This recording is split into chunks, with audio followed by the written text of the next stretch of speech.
podcast has bad words. Yes, welcome to the Minimalist Podcast, where we discuss what it means to live a meaningful life with less. My name is Joshua Fields Milburn, and joining me here at Earthing Studios in beautiful West Hollywood, California, is my good friend TK Coleman. Let's make it a great day. Today's guest knows what the world's richest people want. According to the Times, he is the, quote, billionaire's super fixer. Business Insider called him the man who makes the impossible possible. And Vice magazine crowned him the, quote, luxury concierge for the super rich. Sounds to me like the perfect person to critique capitalism with us today. Please welcome back to the show our returning champion, Rey Flemings. Good to be back. Nice to see you again, TK. Good to see you again, man. We got a whole studio audience here today as well. We have the Stathams here. That's Jordan No More and Savvy D and Professor Sean. They all have, well, you can't see them on camera, but they don't have any hair. They all look like Jason Statham, and they all look like they'd mess you up too. So we have a group chat together, and I just call them the Stathams. They let me be the drummer in their band, I think. Josh thinks all white guys look alike. They do. Beulah's on the couch. Beulah designed this beautiful space that we're in right now, the studio here. And we have Rhino on the couch, one of our favorite, most hilarious creators. And my good friend Drew is here. He's the lead singer of, well, he did the soundtrack to both of our Netflix films and super talented musician. He has a new song coming out in a few weeks. And so we'll play that for you on a future episode. But he wanted to sit in today, and I wanted to have a beautiful audience here as a warm welcome for our friend, Rey Flemings. Thank you. It's good to be back. Well, we got a lot to talk about today. Coming up, we're going to ponder the upsides and downsides of capitalism. We'll talk about potential alternative economic systems. We'll talk about the best ways for wealthy people to be more generous. We'll also discuss greed and freedom and private ownership. Let's start with our callers. If you have a question for our show, if you want to be on the show, we'd love to hear from you. Our phone number is 406-219-7839, or you can email a voice recording right from your phone to podcast@theminimalists.com. Let us know if you're a Patreon subscriber so we can prioritize your message. By the way, big thanks to our patrons. Your support keeps our podcast 100% advertisement free, because sing along at home, y'all. Advertisements suck. Yes, they do. Our first question today is from Nancy in Durham, North Carolina. Capitalism is just an economic system, but we tend to talk about it in terms of a person's character. If you believe in capitalism, then you're a person who pulls yourself up by your own bootstraps. You are innovative and a job creator. And if you don't believe in capitalism as the best economic way of organizing ourselves, then somehow you're a slacker, a taker, someone who's willing to be satisfied with the status quo. How can we separate out this identity with capitalism and just talk about it more objectively? Thank you. Rey, the reason I wanted you here today is because we had a brief conversation recently on episode 501. Isaac Morehouse was here, and he said he was a proud capitalist. And I started to think, like, well, what does that really mean, right? And you are exposed to some of the wealthiest people in the world, and you have a much more nuanced view of capitalism. So I thought we could talk today about maybe some of the different kinds of capitalism. In fact, coming up on the lightning round, we asked our audience, like, when you hear capitalism, what do you think of? And I was amazed by, it was kind of like, it's like when I say food, what do you think of? Right. And some people might say granola. Some people might say beef. Some people might say a smoothie. Some people might say broccoli. Some people might say, well, I think of cat food or dog food. I'm feeding my pets, right? And so the question is, when I say food, what do I mean by that? And that's what I want to really get into today with respect to capitalism, because you hear this term and it often becomes a thought-terminating cliche. It's like, oh, capitalism, bah humbug, boo, or yes, yay, hooray for capitalism. And I almost don't know what we're talking about. It's like I want to talk about capitalism, but also like fake capitalism. Like, what is the real capitalism? What is the real fake capitalism? We'll be talking about all of that. And Ray, I definitely want your perspective. But TK, I thought we could start here by talking about Nancy's question specifically. What is the best way to talk about capitalism objectively without evoking like some really deep emotional response that makes people check out of the conversation immediately? Yeah, well, first off, I want to validate the underlying sentiment expressed by the question, which is, if we want to have more constructive conversations, we have to be willing to uncouple the criticisms we can make of ideas from the uncharitable assumptions people tend to make about those who espouse the ideas, right? If you're a capitalist, you're hardworking, you're socialist, you're lazy, or we can flip that the other way around. If you're a capitalist, you're greedy, you're selfish, you're exploitative. And if you're a socialist, you love everyone. But here's a thought experiment for people. If you're a socialist, would you hire a complete stranger to babysit your kids as long as they could pass a test proving that they embrace the ideas of socialism? If you're a capitalist, would you hire a total stranger knowing nothing else about them to take a customer-facing role in your company? If all you knew is that they believed in the principles of capitalism, I think for most people it'd be, no, I need to know something else about them. And the reason we know that is because we have this intuition that tells us being on the factually correct side of a philosophical debate about economics and politics is not the same thing as demonstrating competence and character. Competence and character is what you choose to do repeatedly over time, even when you are tested, even when you are given the opportunity to compromise your values for the sake of ease and convenience. Being on the factually correct side of things is just a matter of having been taught well or having done research well. But we all know folks that are good human beings who couldn't debate themselves out of a paper bag to save their lives. They're highly vulnerable to misinformation. You wouldn't want them speaking for you because they're just not very good at abstract thinking and debate. And we all know some people who are brilliant at math and science and literature, and you would never want to debate them because they'd run philosophical circles around you, but give them the first opportunity to stab you in the back, and they will do it. Character and intelligence are not necessarily the same thing. And so by acknowledging that and acknowledging that this is something that happens to all sides of any debate, we can sort of disarm and diffuse. One of my favorite podcasters, a guy by the name of Gavin Ortlund, he has a channel called Truth Unites. He's a Protestant theologian who makes a lot of videos criticizing Catholicism. That's not his only thing, but he makes a lot of videos doing that. But what I love about this guy is that whenever he sits down with a Catholic, one of the first things he says is, look, let's be frank about the following. There are a lot of unfair arguments made by people on my side about your position. And a lot of the things I hear being said about your position are total misrepresentations. Let's try not to do that with each other. I'm going to try not to do that with you. And if you feel like I'm doing that, call me out on it and be prepared to show me how I'm doing it, and I'll stop. Being misunderstood, being misrepresented is a common ground that we can all stand on. And I think beginning conversations with an acknowledgement of that can go a long way at transforming the energy around it. Ray, where do you want to start here? Because Nancy's question is basically like, anytime I have a conversation around this topic, it becomes so emotionally charged that it seems like it's even impossible. It becomes dismissive. And it's like our feelings get in the way. We always hear this like, my facts don't care about your feelings, right? And TK will also say that your feelings don't care about facts. But I think there's another, like a third way to look at this. Feelings don't care about your feelings as well. When we get into an argument with someone, my feelings are my feelings and they must be right. And it doesn't matter what you're feeling. Whatever you're feeling is probably wrong because it's different from what I'm feeling. And I just see these conversations around capitalism get so emotionally charged, we can't even start to talk about it. No, I think one of the things that we struggle with as people is having a systems level conversation. And the reason that capitalism is so hard to talk about is because it is such a pervasive part of our lives that in many ways we can't see it. And because it's kind of defined our lives today, it has lots of effects. And those effects are second order and third order and fourth order.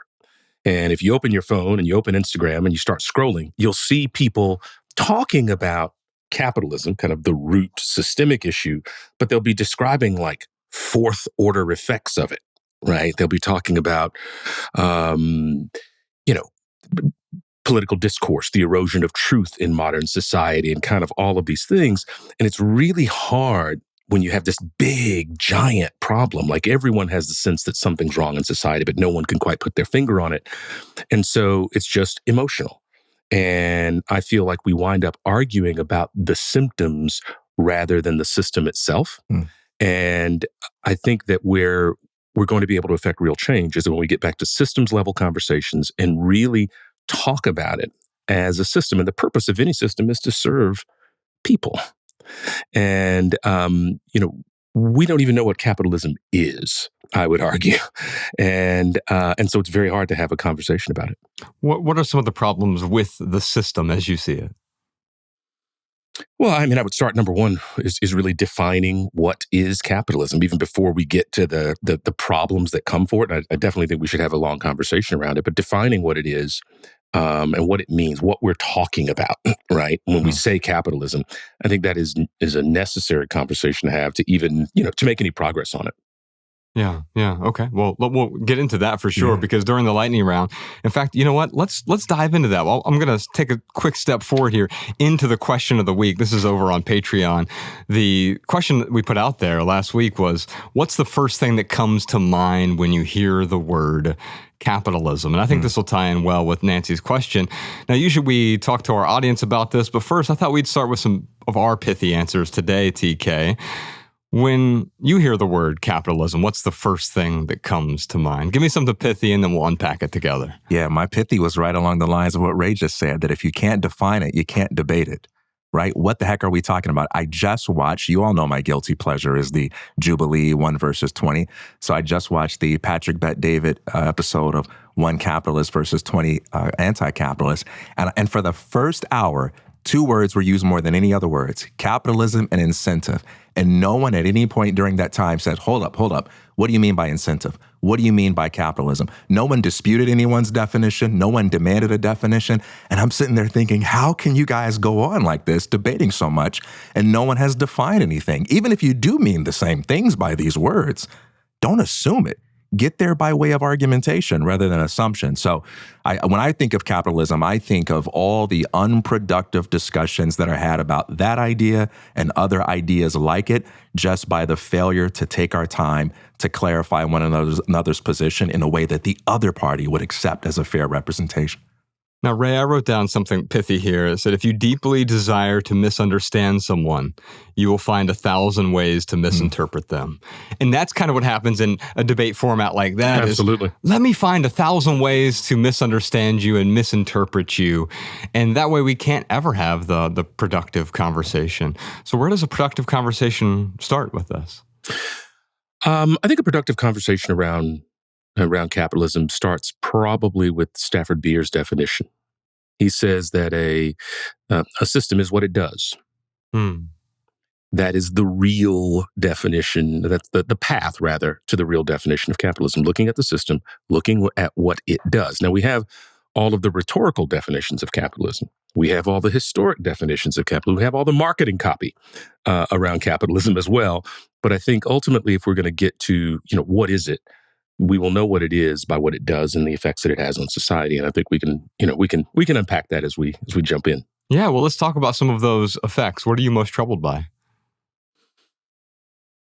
I think the first order effects of capitalism, which negatively impact society broadly. You hear the phrase inequality all the time. Wealth inequality. Yeah. And that phrase, while accurate, doesn't do a good job of conveying what it means. There's this sense that, are we all equal? If I work harder than you, shouldn't I deserve more, right? And so what do you mean? We should all be equal, right? I'm going to go out there and this is a meritocracy. I'm going to earn. That's not what we're referring to when we say inequality. What we're referring to when we talk about inequality as a second order effect of capitalism, a direct effect of capitalism. Inequality means today in America, the 3 richest people in the country, Elon, Bezos, and Gates, have more money than the poorest 50% of Americans. So 3 people have more money than 165 million or so Americans. And that hyper-wealth concentration continues. So that's what we mean by inequality. And sure, Those three individuals have built amazing companies and employed millions of people and have certainly pumped lots of money into the economy. But I don't think any person would make the argument that three people have worked harder than 165 million have, or have worked smarter than 165 million have. And so there are systemic problems creating that level of inequality. And, when you think about, hey, what's going on here? The reality is, depending on who you ask, hypothetically, America and the Western economy is doing better today than it ever has at any point. Stock market's at or near an all-time high, right? So hypothetically, it's working. But realistically, 65% of Americans don't have $500 to their names. And systems are built to serve people. And you can define a system by what it does. And so on that basis, that'd be, I think, the first of the second order effects that we'll talk about. Yeah. So I've also heard that something like 90% of people are not invested in the stock market as well. Of course. And if that's true, then measuring the well-being of the people by the stock market is that's a broken ruler, basically. TK, I'd love to maybe dive into some of these, because when we hear capitalism, I wrote down just a bunch of things that I think of when I hear this word capitalism, right? Sometimes I think of like individualism. I think of market fundamentalism, performative capitalism. We did a quick Instagram video about that recently. Yeah. Our engineer, post-production Peter, he sent me this picture of like these massive pickup trucks. And it was like, he called it performative capitalism, right? And when you saw there was a tiny little truck right next to it that had the same size truck bed, and is that capitalism? I don't know, but I understand. I kind of understand what you mean by that term, performative capitalism. But then I also think about voluntarism. And then I think about crony capitalism or corporatism, right? And so when we're talking about capitalism, we're talking about food, but there are all these different types of food. And when I talk about capitalism, there's all these different types of markets, of systems that we think of when we hear the word capitalism. Where would you like to start? Well, we got a lot of terms here, and a lot of them sort of get jumbled together in discussions. I think individualism is more of a philosophy that says the fundamental unit of society is an individual as opposed to the collective. And that is distinctive of individualistic philosophy, which goes hand in hand often with capitalism. But the implication of individualism is the belief that ultimately the common good at its worst is ambiguous and arbitrary, or at its best, it's the logical outworking of individuals pursuing their own self-interest. What's tricky about that is that the socialists will also make the argument that socialism is what's best for the individual. So it's often a difference in terms of like what way of organizing society will lead to individual flourishing. So capitalism doesn't have a monopoly on its advocacy of what's flourishing for the individual is what's best. Yeah. I just want to jump in on what you were talking about. Yeah. So, rightly or wrongly, Adam Smith is credited as the father of modern capitalism. And people will talk about Wealth of Nations, which interestingly is as a work is kind of responsible for modern economics, certainly kind of pushing us in the direction that we are in today. But that wasn't his only book. He wrote a book before that. And his theory of moral enlightenment, he wrote 15 or 16 years before. And in that book, it's really interesting. He kind of gets down to human nature. And Smith believed that the reason we do what we do is because we are self-interested. And so later when he talks about, when you go to a restaurant, the butcher doesn't feed you because the butcher's concerned about altruism and doing things great for society. He will trade with you and feed you because he wants you to do something for him. And Adam believed even that that when you think about the social impacts, the social good, which he certainly cared about, he believed that he called it an impartial spectator. He had two big ideas: the invisible hand of capitalism or markets, and the impartial spectator. And the impartial spectator, in Smith's thinking, was us looking at ourselves. And that self-consciousness, being aware of how we perceive ourselves and how society would perceive us was the reason that people would ultimately do the right thing.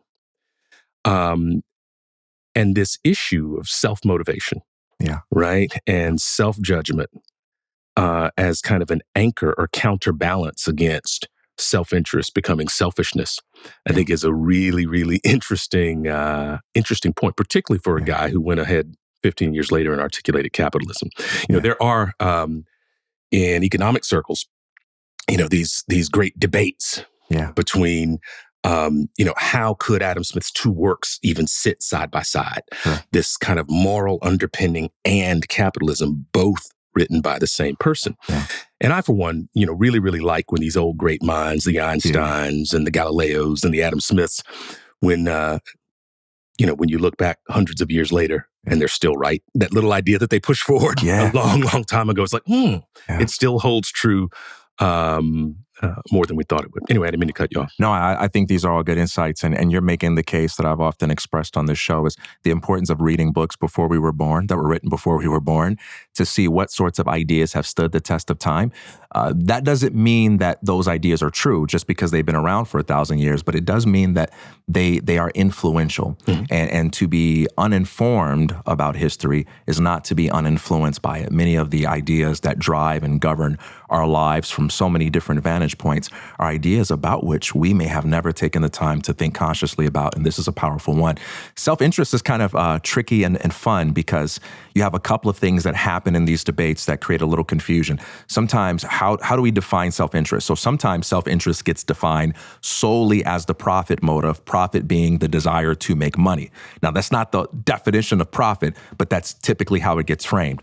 And so sometimes Smith gets understood as having argued that people are firstly and foremostly motivated by the desire to make money. But there are different qualities and kinds of self-interest, right? The desire to not be ostracized, the desire to feel like I belong, the desire to fit in, the desire to avoid pain, the desire to survive, the desire to feel love. All of these are elements of self-interest. And so whether we're talking about capitalism or socialism, the moment we invoke that concept, we want to be able to think about that holistically. But I do think that there are some interesting questions raised by this, and I want to get back into them just to sort of like get back on these definitions and sort of unpacking some of these concepts. You brought up market fundamentalism, which is almost like religious fundamentalism for free markets. Market fundamentalism is not just the belief that free markets are the best way to organize society or solve problems, but it's sort of like this attitude of absolute faith in the markets, that the market will fix it. And you have different positions, sort of like, you have the anarchist position, but then you've got the minarchist position, and you've got different people who believe that different levels of central planning are necessary in order to serve as a balancing force or a corrective for markets. But market fundamentalism is kind of like that more extreme position, if you will. Like the markets will fix it. We have absolute faith that whatever hypothetical scenario you show me about some old lady who couldn't afford health care or some tragedy that happened, the market is still the way to work it out, and it will eventually correct it. Then you have here performative capitalism, image-based capitalism, sometimes referred to as woke capitalism or green capitalism. This is when you use economic activity to signal virtue. You could argue that all capitalism is inherently performative, but that will be another discussion. But this is where you attempt to signal to other people by the way you do business that you are the right kind of entity or individual. And you have here crony capitalism. I like this one. This is what Gene Epstein, one of the most articulate voices for the case for capitalism, refers to as crapitalism. And crapitalism is when there is a wedding of power with state interest, such that people who might have used principles of free markets to acquire their wealth then turn around to use that wealth to get in bed with power, to artificially insulate themselves from competition, and then exercise an undue influence on the market, thereby creating these disadvantages.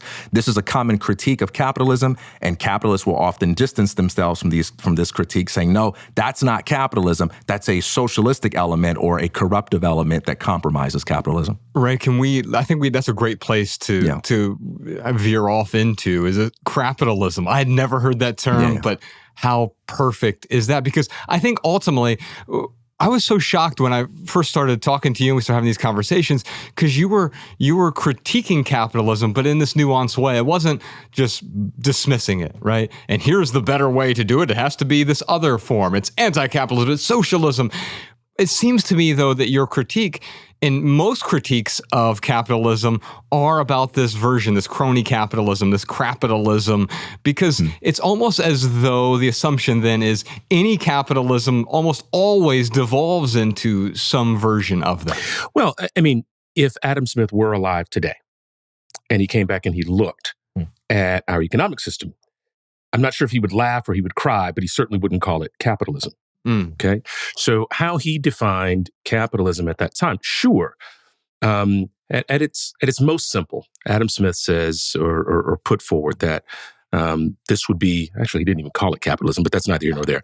The economic system he described as self-interested parties exchanging or trading. Okay. That was at the heart of it. But it was based on the idea, one, that those trades would be equitable, a fair trade between parties, which we don't have today. And Adam Smith said that this system would have to exist in a nation. The name of the book was Wealth of Nations. It's called Wealth of Nations. Right. And he was talking about why some countries will prosper more than others. And for a country to prosper, this economic system that he was articulating needed to exist in a country with progressive taxation, meaning the rich paying more in taxes than the poor, and wealth redistribution. Both of these concepts, to the ears of the modern capitalists, sound like socialism. Adam Smith would be a pariah today in the economic system that he invented.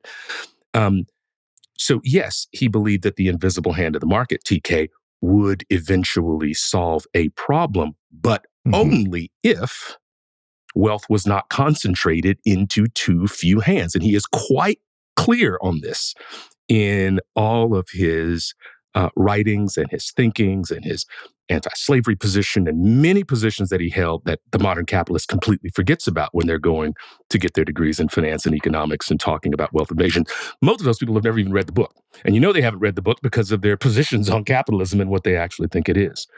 If you switch now to the modern definition of capitalism, today we think, or we say, and I think this is the modern hypothetical definition of capitalism, the modern definition is the means of productions are in private hands, right? That capital controls, privately held capital controls the means of production. Well, what are the means of production?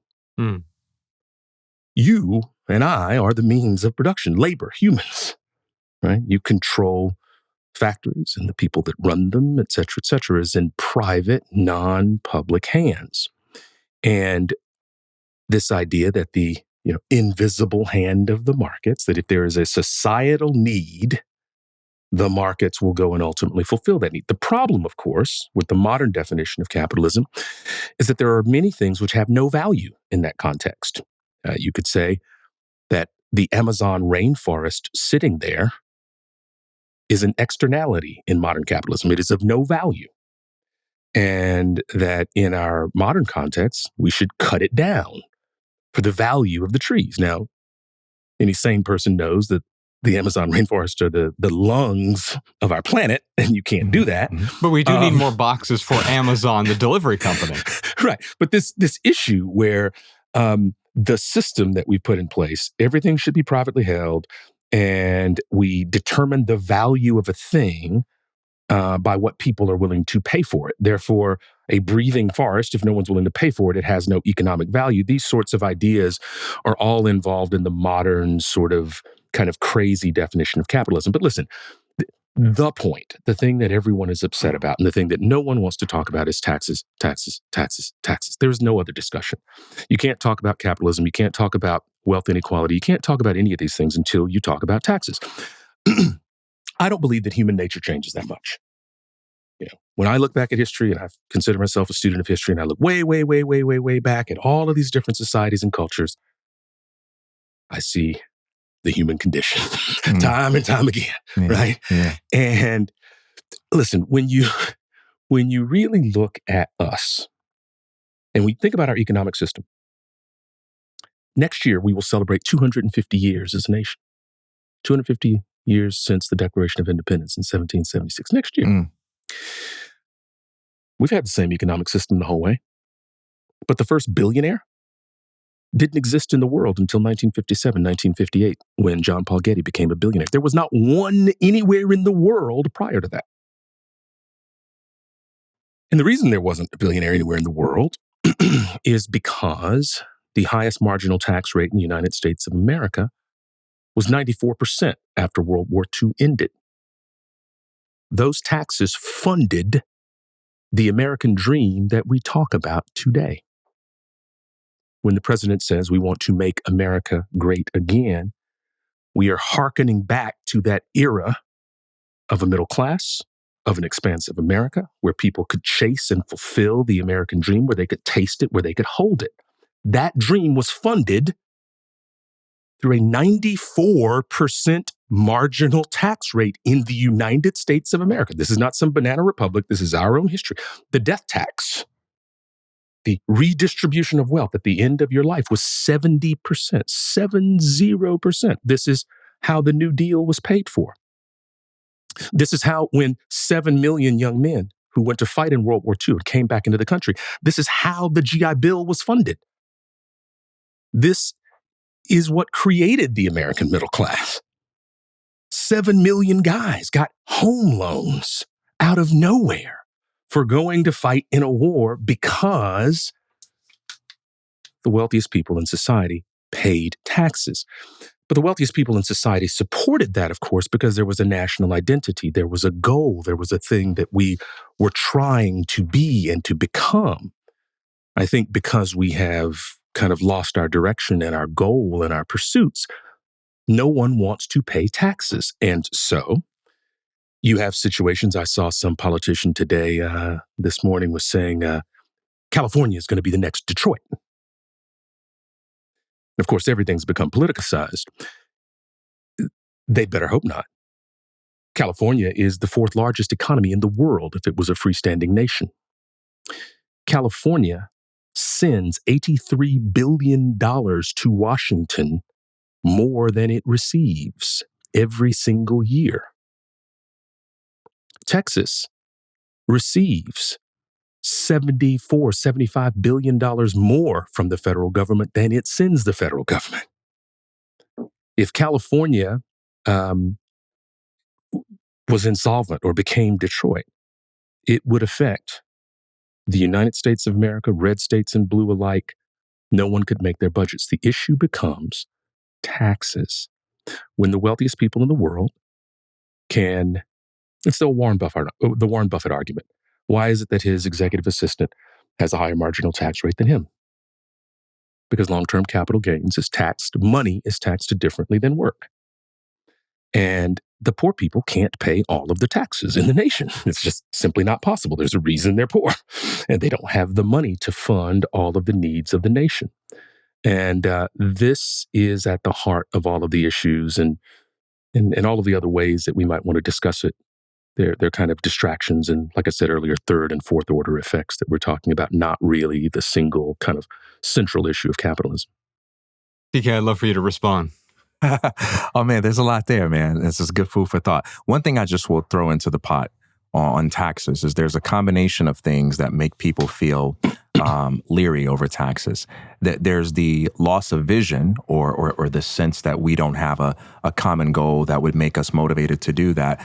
But there's also a loss of trust because there are two sides to the tax story, right?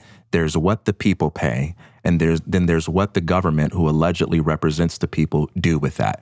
And I don't know of anybody on any side of the political spectrum who feels like, oh, the government has done a fantastic, praiseworthy job of taking its tax revenue and doing all the right things with it. Both parties criticize their own parties for the management of funds. And so there is a lot of trust there as well. Wait, can I ask though, Yeah. Could that also cause the distrust of the populace if both parties are, in order to garner favor or to garner votes from the populace, if they're simply saying, I'm just playing devil's advocate here, but like if they're saying, hey, I'm really unhappy with how the government is spending money. I'm unhappy how the government is spending money on this side.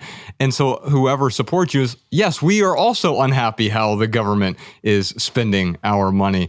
Might that change if someone came up and said, I'm really happy with how the government is spending money? And if that was repeated over and over, might people actually be more likely to be, I don't know, content with the way their money's spent? Potentially, but I would always argue, the systems level conversation, right? Like, let's reduce this thing to first principles. Like, sure, there is government waste, absolutely, but how big of a problem is it actually? What is the annual federal budget? I'm not going to be exact from memory. So in round terms, the federal government collects about $6.5 trillion a year from U.S. taxpayers, give or take.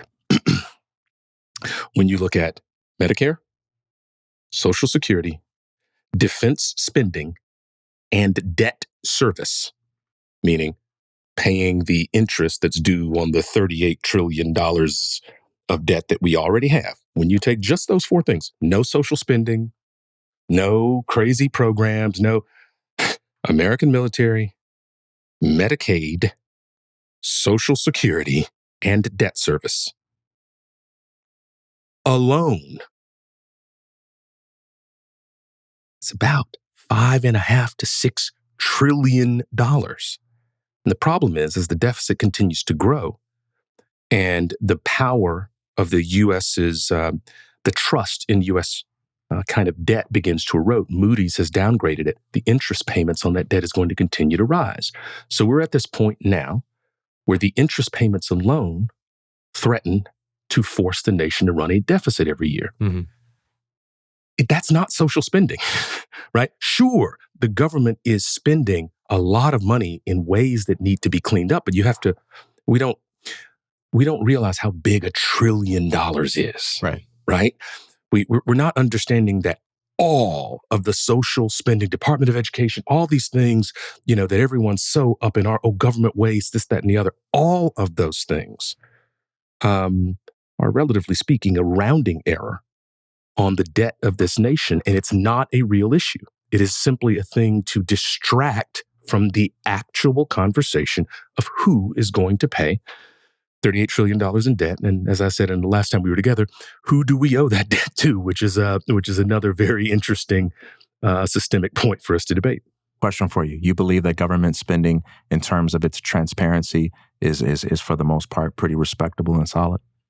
No, I'm not making the argument that government spending is good or right. I'm saying to you, if you eliminated all social spending, you don't take everything that's going to every social program and dismantle it. It's done. It's over. Sure. We still have a debt crisis, because Medicare, Social Security, defense spending, debt is a $5.5 to $6 trillion a year problem in the United States of America. So eliminate all, there is no other government agency whatsoever. They're all gone. Forget about the problem. Sure. Where are we coming up with $6 trillion a year? I'm saying I'm with you on that, but the reason I'm asking that question is because if I'm a business owner and all of my customers have a perception of me, and I've got airtight logical arguments for why I'm not responsible for that perception, you and I both know that wouldn't fly.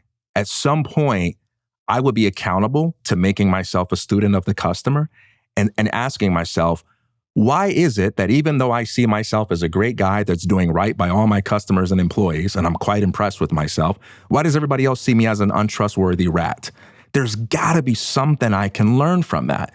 If everyone misunderstands me as being someone that's not transparent, not honest, not forthcoming about what I do with the money, then that's got to indicate a problem at some level with how I'm communicating and representing my own self. Would you agree with that? Well, I agree with that in concept, but not in reality. So the analogy you're drawing seems to state that the American political system should view its citizens as its customers.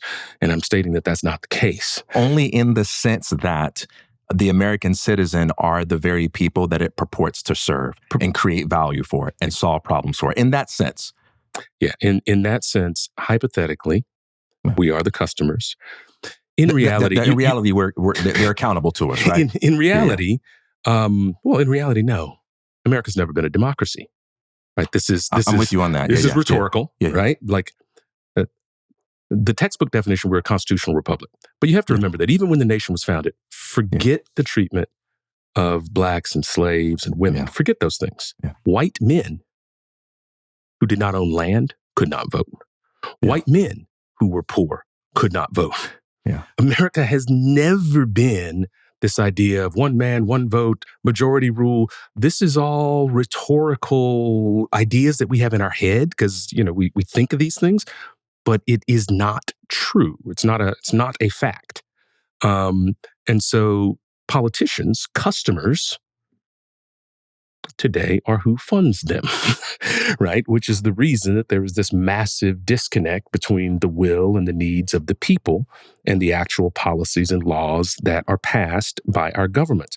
They are completely disconnected from the needs and the wants of people. Citizens United and these other things have put corporate influence and dollars literally above the interests of people in our society today. And so that's where the analogy falls apart, that, you're right, that if my customers were unhappy, I would want to do something about it. But I would contend that any politician in this nation, congressman, senator at the federal level, that their customers are running major corporations. They don't view their customers as citizens.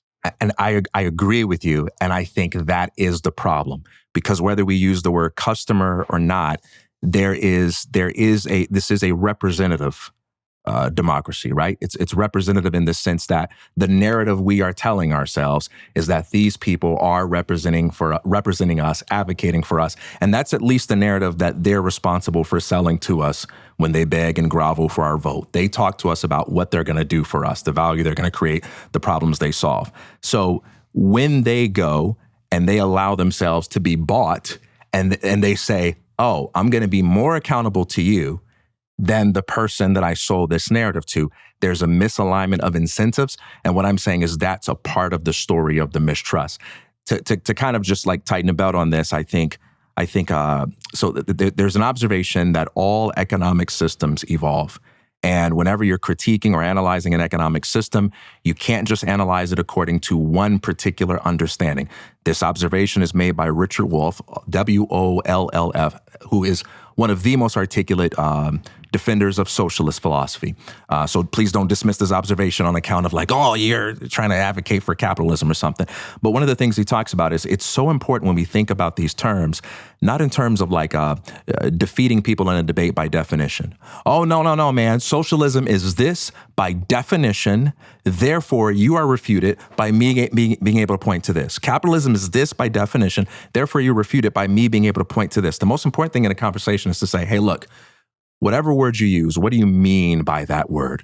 What is the concept you're getting at? Okay, I don't like that word particularly. I use a different word to refer to that. But all right, I got exactly what concept you're referring to. Now let's talk about that concept and what we can do about the implications of it, the problems that arise from it, and so on. I think this kind of illustrates that.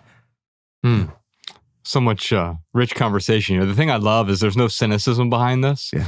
It's trying to understand the different, and it's not two opposing positions either. It's like, let's get to the bottom of this. What's beneath this layer? Yeah. Whenever I hear these conversations, I often hear like this cynical take that is just, for me, that cynicism is this hollowed out discernment.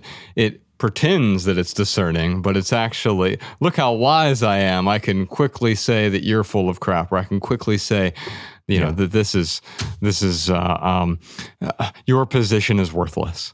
And I don't hear any of that here. What I hear is, let's get to the bottom of it. And let's talk to some of our listeners here, because I really enjoyed what they had to say when we asked them, what's the first thing that comes to mind when you hear the word capitalism? Jay said, capitalism is the dream that keeps us obedient. That's really poetic, right? In what ways does capitalism force us to obey? Well, you need to pay your rent. You need to eat.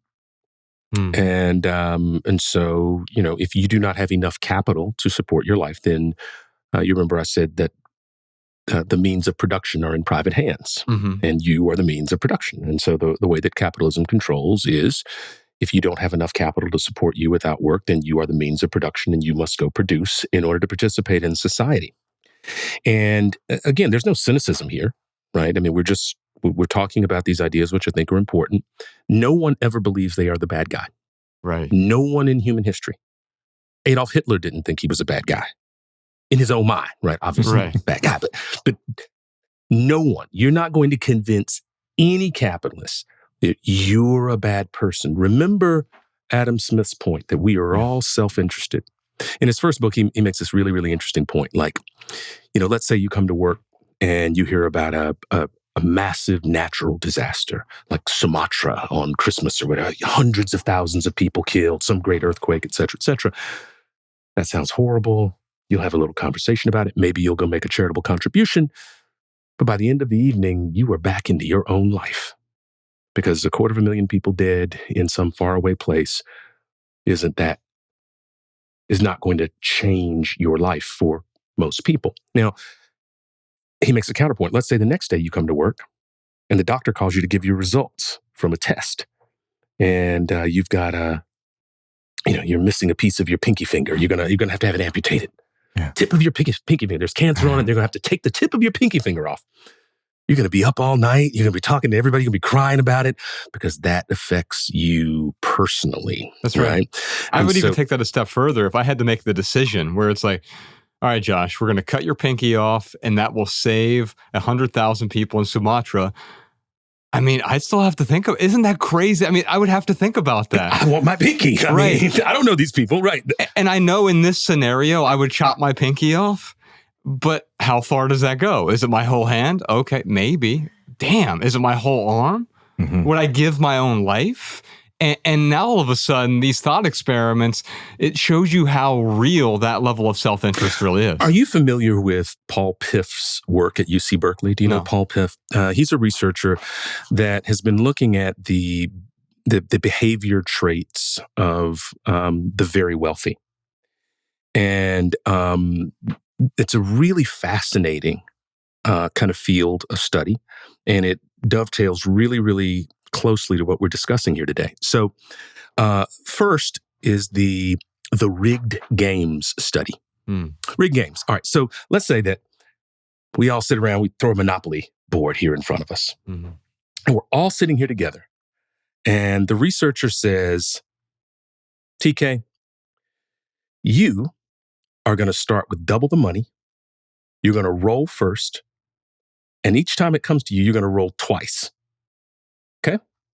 And everything else will just be like a normal game of Monopoly. Now, who's going to win that game of Monopoly?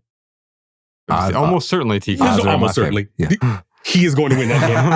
All right. So we start playing Josh had a lot Monopoly. of doubt in my Right? we start playing He the might game. be late for the game, though.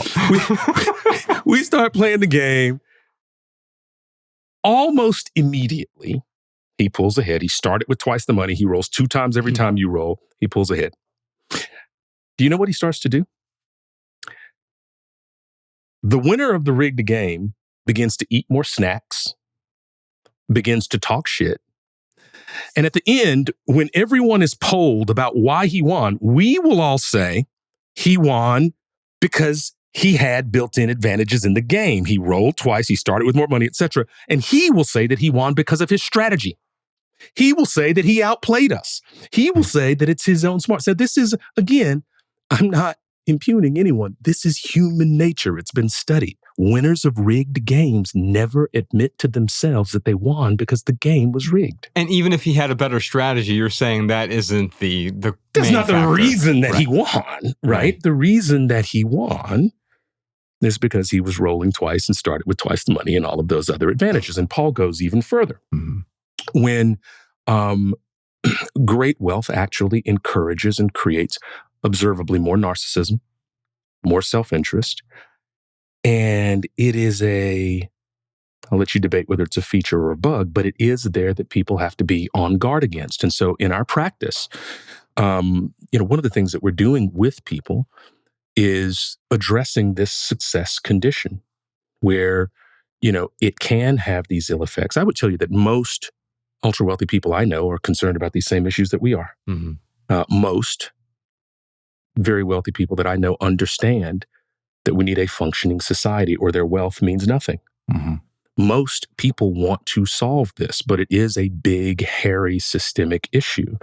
The idea, the vilification of the rich, I actually think is misplaced. And the reason, none of us, Bezos, Elon, none of us created the system. We were all born into it, right? Boom. And society said, here's what you're supposed to go do. Go be a job creator. Go build a business. Go build an entrepreneur.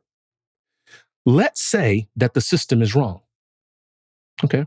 If the system's wrong, or let's say the system needs to change, are the people playing the game wrong for playing it? I don't think we're going to win that argument. I don't think that's effective. I don't think that's going to produce a positive benefit because they were all playing the same game that we were all told to play our entire lives.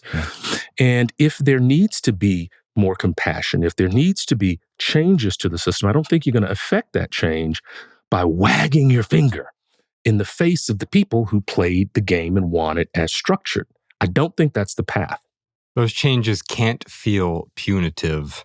All right, y'all, that is just the intro. Wait. No, we got so much more. Just 30 seconds on this. 30 seconds, please. The vilification. We have another hour. I was going to let you talk way more, but okay, go ahead. Just 30 seconds on this. I'm not going to temper. I'm going to agree with them. The vilification of the wealthy has another side of the coin that creates just as much damage, and that's the deification of the wealthy. So there are many people who could make significant advancements in improving our quasi-capitalist system, but out of a cultural commitment to defending the wealthy at all costs, they actually subscribe to anti-capitalist ideals, even though they say they are capitalists. So when people criticize an Elon Musk, for instance, his wealth is significantly subsidized. This is not a guy that just got rich off the free market. And you can have whatever judgment you want to make about that. But capitalists will come to his defense because he's wealthy, because he's rich, and thinking that I got to defend this guy because he's rich, and being rich is for capitalism.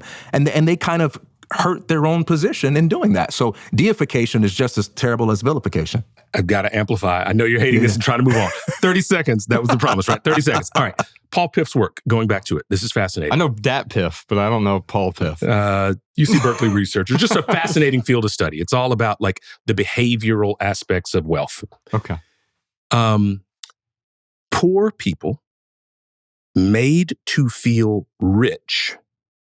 So if you're poor and you are made to feel rich via positional concerns, i.e., you are richer than poor Black people or immigrants or whatever group that you want to denigrate, are spurred to be fiscally conservative capitalists to preserve their position. It's an interesting thing. Whereas rich people made to feel poor go the other direction. And this has all been studied and modeled. But it has really, really interesting implications for the people that you said are deifying the wealthy. And I mean, listen, there's only 3,000 billionaires in the world. Only 3,000.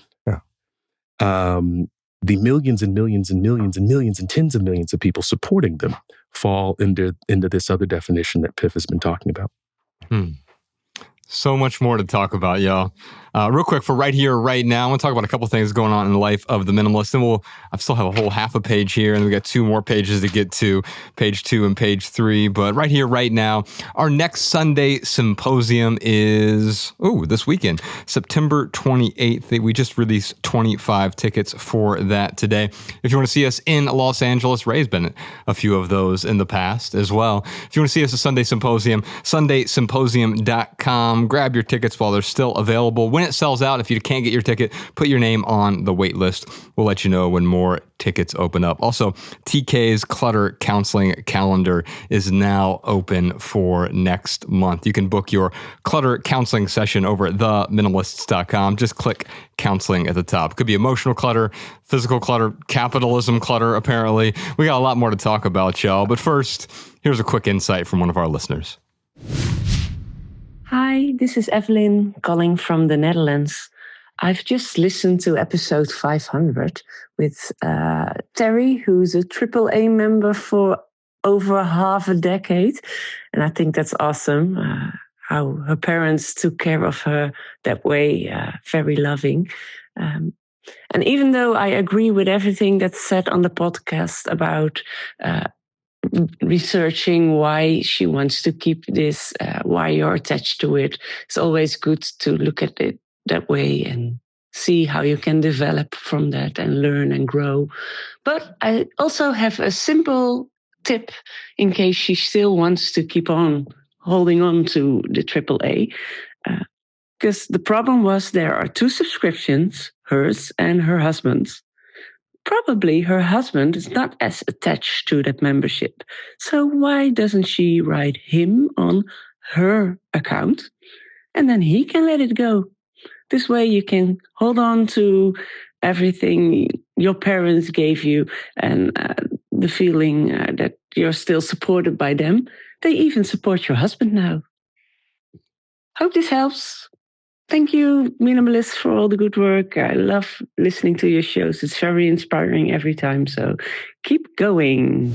All right, y'all, that's like the first 29% of episode 506. We'll see you on Patreon for the full Maximal Edition with Rey Flemings, which includes answers to a bunch more questions. We talked about, is minimalism the opposite of capitalism? You know, if capitalism is more is better, but minimalism is less is more, what does that really mean? Can they work? Can they cohere together? Can they live in the same universe? Also, we talked about, well, the differences between capitalism and socialism and communism, and Rey talked to us about what a post-capitalist world might look like. We talked about advertisements too. Are advertisements a tax on the poor? Some more about healthcare in here as well, and so much more. We'll see you on Patreon for that. If you subscribe to our private podcast over there, you get access to all of our Maximal episodes, including all the archives, all the way back to the very first episode in 2015. That's a decade of podcast archives. Plus, you can listen on Apple Podcasts or Spotify or your favorite podcast app. The link to Patreon is down in the description. And that is our minimal episode for today. Big thanks to Earthing Studios for the recording space. Big thanks to Rey Flemings for joining us today. Come on, y'all. You can check him out on Instagram. We'll put a link to that in the show notes. Also, we're working on something together real soon, so stay tuned for an announcement there. On behalf of Ryan Nicodemus, TK Coleman, post-production Peter, Spire Jeff, Inspired Dave, Jordan O'More, Professor Sean, Savvy D, and the rest of our team, I'm Joshua Fields Milburn. Shout out to everyone on the couch here today as well. Jordan O'More is on the couch. Savvy D is here. Yes. Professor Sean. But we also have a studio audience. Beulah is here, and so is Rhino and Drew. Shout out to them. My name is Joshua Fields Milburn. If you leave here with just one message, let it be this. Love people and use things, because the opposite never works. Thanks for listening, y'all. We'll see you next time. Peace. Every little thing you think that you need, every little thing you think that you need, every little thing that's just feeding your greed. Oh, I bet that you'd be fine without it.